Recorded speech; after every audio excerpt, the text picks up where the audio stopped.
Përshëndetje të nderuar miq, përshëndetje të dashur ndjekës, sot pranë jush dua të ndaj historinë e Egzonës, një vajzë që në fakt është rritur jetime, por jeta e ka surprizuar në mënyrë tjetër. Egzona lindi në një botë që se priti me krah të hapur. Prindërit e saj humbën jetën në një aksident tragjik, kur ajo ishte vetëm 2 vjeç. Nuk kishte asnjë kujtim të tyre, veç fotografive të zverdhura që gjyshja e saj ruante me kujdes të madh. Gjyshja ishte e vetmja që e mbajti pranë, që e ushqeu, që e mbuloi me dashurinë e pakët që i kishte mbetur në shpirt pas humbjes së djalit edhe nuses të saj. Vuajtjet nisën herët për Egzonën. Gjyshja, një grua e moshuar dhe e sëmur, mezi siguronte bukën e gojës. Jetoni në një fshat të vogël të zonës së Sarandës, ku shiu pikonte nga çatia dhe dimrat ishin të ftohtë. Por më e ftoftë ishte frika. Frika se çfarë do të ndodhte kur gjyshja të mos të ishte më. Dhe ajo ditë erdhi. Kur Egzona ishte vetëm 10 vjeçe, gjyshja ushtri një mëngjes dhe nuk u zgjua më kurrë. Nuk kishte më asnjë. Askush nuk i qëndroi pranë në varim. Askush nuk i shtriu dorën.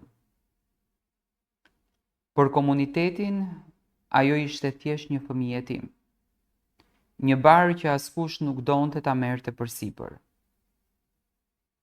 E detyruar nga rrethanat, Egzona filloi të punonte.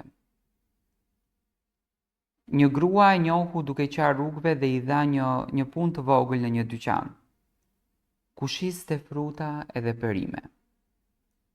Me duar të vogla, por me shpirt të madh, ajo u mundua të mbijetonte.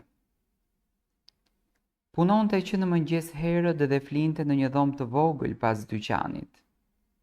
Ishte fëmijë, por jeta nuk ja kishte dhënë mundësinë të ndihej si i tillë.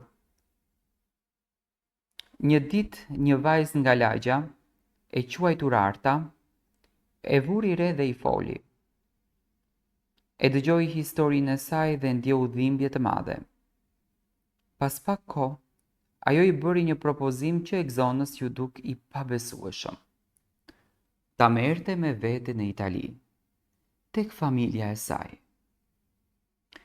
Ishte shansi vetëm për të shpëtuar nga varfëria dhe nga vetmia. Egzona vendosi dhe do të shkonte një kapitull i ri në Itali. Kjo familje e paraqiti si vajzën e tyre pasi që bëri adoptimin e kësaj vajze. Dhe e pritën me shumë ngrohtësi. Italia ishte një botë krejt e ndryshme. Familja Artës e priti Egzonën me dashuri, si të ishte një bie e tyre. Për herë të parë pas kaq vitesh, Egzona e ndjeu ngrohtësinë e një shtëpie të vërtetë. Ata i dhanë mundësinë të mësonte gjuhën, të shkonte në shkollë, të rritej me dinjitet. Por gjithmonë në zemrën e saj mbeti plaga e fëmijërisë. Kujtimi i dhimbshëm i gjyshes dhe netëve të kaluara në vetmi. Vitet kaluan, Egzona u bë një vajzë e pjekur, plot shpresë dhe forcë. E dinte që Zoti e kishte ruajtur deri në atë moment për një arsye. Një ditë, ndërsa po punonte në një restorant të vogël familjar, takoi një djalë shqiptar, Ardin.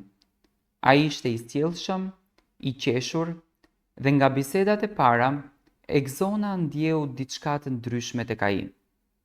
Një butësi dhe mirëkuptim, që s'ia kishte ofruar askush tjetër më parë. Dashuria e tyre u rrit me kohën dhe shumë shpejt u bën të pandashëm. Por surpriza më e madhe nuk ishte Ardi. Ishte vjera e saj. Një grua me zemër të madhe e cila e pranoi Egzonën jo vetëm si nusen e djalit të saj, por si bien që kurrë nuk e kishte pasur. Ajo e mbështeti në çdo hap, e trajtoi me një dashuri që Exona nuk e kishte ëndrruar tër jetën. Në momentet më të vështira, Exona kishte menduar se Zoti e kishte haruar, por tani e kuptonte që çdo vështirësi kishte qenë një urë për ta çuar drejt këtij momenti, drejt një familje të vërtet, drejt një jete me dashuri dhe respekt. Muajin tjetër Exona dhe Ardi do të martohen. Për herë të parë ajo nuk do të ndjete vetme dhe këtë lumturi ja dedikon jo vetëm bashkëshortit të saj të ardhshëm, por sidomos vjerës, njeriut që e bëri të besonte sërish tek dashuria familjare. Faleminderit që më dhe dashurinë, që gjithmonë më mungoi. Faleminderit që më do më shumë se të birin. Tani e di çfarë do të thotë të kesh një nën. Një fund i dhimbshëm, por një fillim i një jete të lumtur.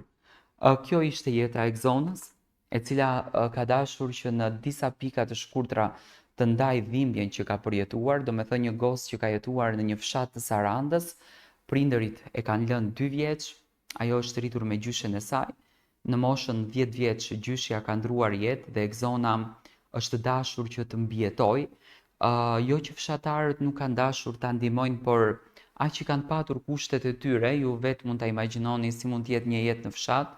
Exona përsëri ka vepruar vetëm e vetëm që të siguronte një copës bukë të vogël për jetën e saj, dhe kur Zoti të do, ne gjithmonë besojmë që jetimi është fëmia i Zotit, i ka çuar një vajzë e cila ka jetuar në Itali, që rastësisht ka bler ca gjëra tek shitoria ku Exona ka shitur fruta dhe perime, dhe kjo vajza ka pasditur historinë e Exonës, e ka dëgjuar në lagje, ka jetuar po te lagja ku Exona ka vepruar, dhe i ka ofruar një ofertë duke mos njohur bagazhin. Ka njerëz të mrekullueshëm në këtë univers, më besoni, që bëjnë vepra kaq të mëdha se ndoshta janë të paimagjinueshme, po ka njerëz të mrekullueshëm.